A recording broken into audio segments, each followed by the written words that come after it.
No one wants to, like, see you come home from a date and be like, I had a great time, like she was really cool and we're gonna go out again and it was really nice. No one wants to hear that. Everyone wants to hear about a date that was either really weird or really terrible. So, first you should know this about me. I tend to move a little too fast in relationships. Now, I'm not saying I've ever proposed to anyone or anything, but I get comfy a little too quick. So you know my name, I'm John, but for the sake of the story, we'll call her Becca, to protect the innocent. Becca and I met online, and we chatted for about 2 weeks before deciding that we'd have lunch together. She lived outside of Springfield, Massachusetts, which is western Massachusetts, about halfway between New York and Boston. I enjoy driving. I really, really love it. Basically, I figured by driving up there, this wouldn't be an away game for her. So maybe she'd be more comfortable, because I was very concerned with making sure she was comfortable. So I started driving to her house at about 10 a.m. on a Saturday. This was in October. And I figured I'd give myself plenty of time to get up there. So I realized about 20 minutes into my drive that I was about to meet somebody from the internet. Like, someone who I'd never met in person, who I'd never physically spoken to, and someone who I'd seen one picture of. And Becca listed herself as being 5'9" and slender with long blonde hair, and her picture was very beautiful. I find it hard to believe that like she would need to go online and meet someone online. Like she's beautiful. Like what? But then again, I said, you know what? There are plenty of people who are. I mean, Miss USA is on Tinder. It's true. That is a fact. So I stopped thinking about it because I overthink everything. You may have noticed. And I just drove. About 50 minutes later, I'm in Massachusetts, and I was really, really early. So I stopped at a Best Buy and bought some DVDs to calm my nerves because, yes, that calms me down. So I hung around a little bit and drank a Snapple, went back into the Best Buy to use the bathroom, and then drove my way over to her house. So I pulled up, hopped an Altoid, and then walked up to the front door and texted her at the front door, I'm outside. Because we live in a world where you can't ring a doorbell anymore. You text someone to let them know I'm outside. So she came to the front door, and she looked exactly like her picture. I mean, she's beautiful. So we walk into her house, and I just needed to use the restroom again, and she wanted to get her purse, and then we went out to lunch, and she insisted on driving, and I offered, because I like to drive, but she re-insisted, and she didn't have a GPS. So she printed out paper directions, which terrified me. So we drove to a local Panera and had lunch. Lunch was as nice as it could get in Panera, but I made the mistake. I really don't often think about these things until afterwards. I ordered soup in a bread bowl, and she ordered like a salad. So she's eating salad, and I'm like... But I didn't eat the bread bowl afterwards, which took a lot of self-control. So that was good. So we get up from lunch, and I figured that was nice. I'm constantly like self-assessing. Like I'm asking myself how this story's going. I think it's going okay. But I was like, that was nice. Like we actually had real conversation, and I enjoyed talking to her. That was nice. This is where part two kind of begins. So we drove to a corn maze, and the corn maze, like if you look at it from space, it's an image. Like they laid out the corn. I wasn't in space, so I'm just looking at corn, which wasn't that spectacular. Becca thought it was awesome. And I was like, okay, like, no, I'm going to be enthusiastic. Like, you're enthusiastic. I'll be enthusiastic. No, I love this, I swear. So we walked for about 2 hours to collect all these clues and then exited the maze. Actually, that's completely inaccurate. We walked for about 90 minutes and got all the clues, and then it took us a half hour to get out of the place. So we walked to the car, and I thought to myself again, that wasn't so bad. It's essentially 2 dates in this day, because you went to lunch, and then you spent 2 hours in maze together, not talking a lot. But no, this is going well. This is much better than my last date. So we get back to her house, and once again I use the facility. And I thanked her, and I gave her a hug, and left.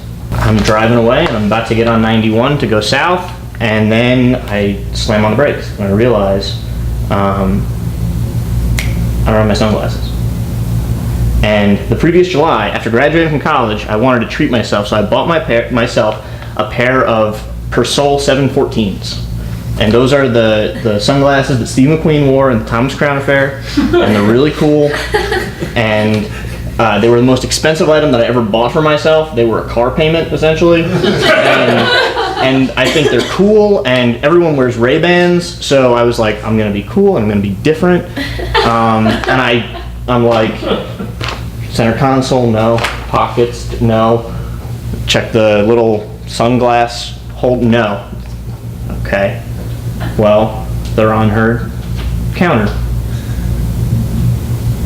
How well did this day really go? So, if she really liked me, I can get the sunglasses back.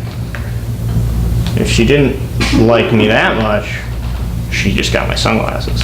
Because I wasn't driving back up to Springfield to get them. So I turn around, go right back. So when I arrive, it's really dark out now, and the sun had set really fast, so I rang the doorbell this time, because it was urgent. And she greeted me again, welcomed me in. She's got my sunglasses right in her hand, and she hands them to me, and I'm like, yes, give us the precious. And she did, and I'm like, all right, well, take care. And then I hear, that him? I go, hello. And this guy comes from out of the other side of the house and goes, oh, hello. And it was her father. So I was like, all right, I'm not awkward around people. I'll go meet and say hello. So, again, he's going to say hello, and then I'm going to walk away. The worst he could do is be like, stay for dinner. And I'll be like, no, unless you're making pot roast, which I knew he wasn't because I would have smelled it. So, and then I hear, oh, Becca? And then a woman comes downstairs who looks like a much older Becca. I'm like, oh, you must be Becca's mother. So all right, now it's time to go. Well, it was very nice to meet you guys. I'm just going to, and before I could finish that sentence, her mother was like, we're actually going to grab some dinner. There's a really great Italian restaurant. You're welcome to join us if you'd like. And I said, no, I really appreciate it, but I should get going. It's getting dark. And her father was like, you're going to miss out. It's some really great food. And I was like, let me look at her and gauge how she feels about this, because I am hungry, but I should probably get going. But I look, and I could see that, just in looking at her, when we shared a glance, I was like, I think she had a very good time. And I had a very good time. So, the hell? But no, it's not. No, and my mother was making pot roast, so I really wanted to get home. And it's better to say thank you, but no thank you. So we loaded into the car and we're going to the Italian restaurant. And everyone's very jovial. And then we sit down at a table finally, and the interrogation begins. Totally caught me off guard. Do you smoke, John? Do you drink? What do your parents do? Do you attend Mass on Sundays? What's your favorite type of food? Where did you go to college? Did you finish college? Do you like seafood? You make movies. Have I seen any of them? Do you like books? Are you going to vote for Obama or Romney? And judging by the Romney-Ryan sign on their front lawn, I figured the final question was coming, so I told them I was voting for Charles Foster Kane. But that was kind of lost on them because they'd never seen Citizen Kane, so they thought that Kane was like a third-party candidate, which I thought was really great. So I realized shortly after the food arrived that the last time I had actually spoken to Becca was at her house before we left for dinner, when I asked if she really wanted me to come. And it made me kind of laugh to myself because I realized that I had gone on basically 2 dates with her, and now I was dating her parents. But then I realized something else. And this is what I thought was really interesting. Becca's parents had no clue as to who I was, and that's why they were interrogating me the way that they were. They trusted me to go to lunch with her and to the corn maze, and then it really hit me. That's why she insisted on driving. Some strange guy shows up from the internet, the same way that I said she was a girl from the internet. I was a guy from the internet. And I just show up at your house and pick you up and take you away in my car. So it made sense. And I was kind of putting pieces together and realizing, like, these people care about their daughter.